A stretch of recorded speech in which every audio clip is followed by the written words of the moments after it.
Hello friends, आज हम लोग रविन्द्रनाथ टैगोर की लिखी एक पोयम पढ़ने जा रहे हैं जिसका टाइटल है दाओ हैज़ मेड मी एंडलेस। और ये पोयम नंबर 1 है जो कि इनकी पोइट्री कलेक्शन गीतांजलि से लिया गया है। और इसका जो इंग्लिश में ट्रांसलेशन हुआ है उसका टाइटल है सॉन्ग ऑफरिंग्स। तो अब पढ़ते हैं इस पोयम को। दाओ has made me endless, such is Dai pleasure. This frail vessel thou emptiest again and again and fillest it ever with fresh life। पहले कुछ मीनिंग समझ लेते हैं, जैसे कि फ्रेल का मतलब होता है वीक या नाजुक, जो बहुत ही आसानी से टूट जाए। वेसल का मतलब एक कंटेनर से है जिसमें पानी रख सकते हैं। तो अब समझ लेते हैं फर्स्ट स्टैंजा को। दाओ हैज़ मेड मी एंडलेस, यहाँ पे दाओ कहा जा रहा है गॉड को। दाओ एक ओल्ड इंग्लिश वर्ड है जिसका मतलब होता है यू। और एंडलेस कहा जा रहा है यहाँ पे सोल को, आत्मा को, जो कि इमॉर्टल है, अमर है। तो दाओ हैज़ मेड मी एंडलेस, यहाँ पे पोएट ये कहना चाहते हैं कि जो उनकी सोल है वो इमॉर्टल है। भले ही फिजिकल बॉडी मॉर्टल हो, पर ये जो सोल है ये इमॉर्टल है, ये अमर है। सच इज़ दाई प्लेजर, और इसी में आपकी खुशी है, इसी में आपको खुशी मिलती है। आगे स्पीकर कहते हैं दिस फ्रेल वेसल दाओ एम्प्टीएस अगेन एंड अगेन। तो ये जो फ्रेल वेसल है, ये जो वीक, नाजुक, टेम्परेरी कंटेनर है, इसको भगवान अगेन एंड अगेन खाली कर देते हैं। And फिलेस्ट it ever with fresh life, और इसमें एक नई और फ्रेश लाइफ को फिल कर देते हैं। अब पढ़ते हैं नेक्स्ट स्टैंजा को। This little flute of read, यहाँ पे लिटिल फ्लूट कहा जा रहा है फिजिकल बॉडी को, जो कि रीड की बनी हुई है। अब ये रीड क्या है इसे समझ लेते हैं।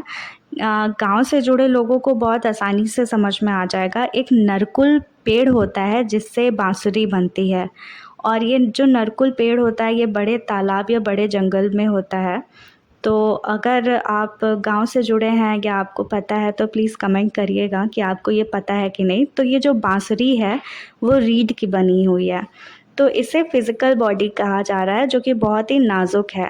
दाओ has carried over hills and dale, और जो गॉड है वो इसे हिल्स मतलब पहाड़, और डेल्स एक ओल्ड इंग्लिश वर्ड है जिसका मतलब होता है घाटी या वैली, वहाँ पर अपने साथ लेकर जाते हैं। And has ब्रीथेड through it melodious eternally new. तो इस बांसुरी में जब भगवान फूंक मारते हैं या इसमें फूंक मारकर मधुर धुन निकालते हैं, तो इस बांसुरी से एक नई धुन निकलती है, और उसी तरह इस ह्यूमन बॉडी को एक नए गीत और एक नए जीवन से भर देते हैं। अब पढ़ते हैं थर्ड स्टैंजा को।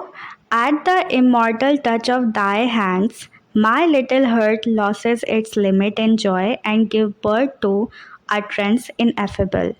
यहाँ पर इमॉर्टल टच कहा जा रहा है गॉड से मिली इंस्पिरेशन को, जिसकी वजह से जो पोएट का हार्ट है, जो कि लिमिटेड है, जो कि फाइनाइट है।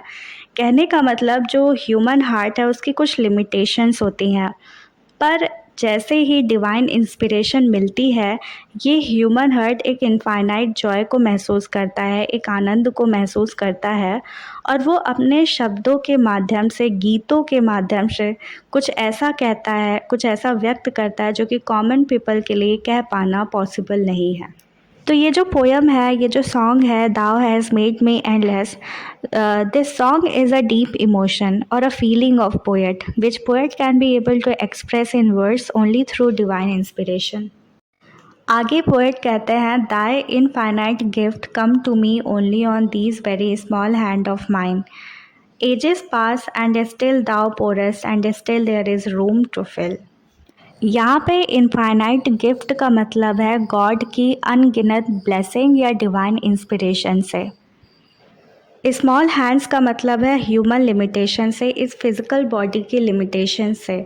बावजूद इसके जो गॉड है वो कंटिन्यूसली गिफ्ट देते जा रहे हैं, ब्लेसिंग्स देते जा रहे हैं, इंस्पिरेशन देते जा रहे हैं। Ages pass and still thou pourest, सदियाँ बीत गई लेकिन भगवान अभी भी जो वो इनफाइनाइट गिफ्ट है वो दे रहे हैं। And still there is room to fill, और अभी भी जगह बाकी है उनकी ब्लेसिंग्स की, उनके इंस्पिरेशंस के लिए।